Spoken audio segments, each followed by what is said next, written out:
qu'on peut dire, c'est qu'on n'arrivera pas à s'en sortir sans une modification de nos modes de vie. Parce qu'une fois qu'on a fait le tour de tous les instruments possibles, il reste un écart entre ce qu'on doit atteindre et puis ce qu'on est capable de faire. Et ça, cet écart, il ne peut être que compensé par des modifications des comportements, de la place du tourisme dans nos vies et de la façon dont on le pratique.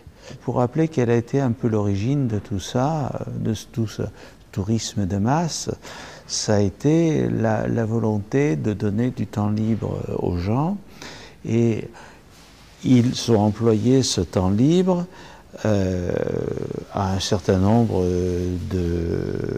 d'activités. Ils se sont occupés chez eux, ils se sont reposés, et puis ils ont fait du tourisme.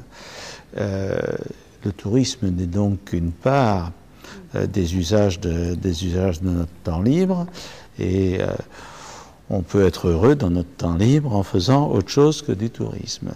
Et finalement, quand on a vu que à partir des années 80, on a focalisé, après un très éphémère ministère du temps libre, je ne sais pas si vous vous souvenez, en 1981, on a tout focalisé tous les efforts sur le tourisme marchand.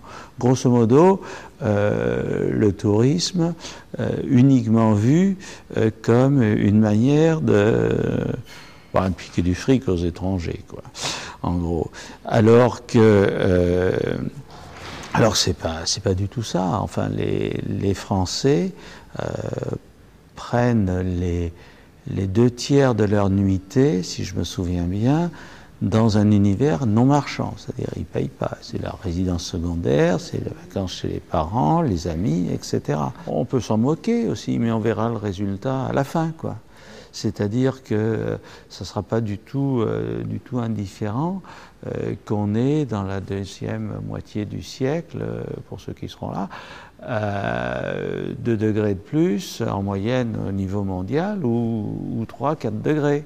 Les impacts seront tout à fait différents. Le paradoxe, si vous voulez, c'est qu'on peut continuer à faire comme si rien n'était. Ça va tenir un certain temps. Je suis incapable de vous dire combien d'ailleurs, mais ça va tenir un certain temps.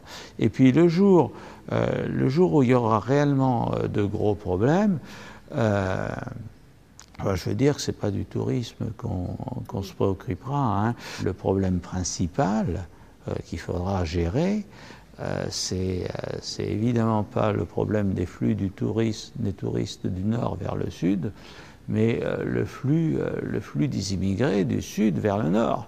Parce que, si je prends encore une fois le cas de la Tunisie, si je prends par exemple les problèmes d'eau en Tunisie, les Tunisiens ont des élites, un système d'adduction d'eau potable, des réseaux et de barrages, etc.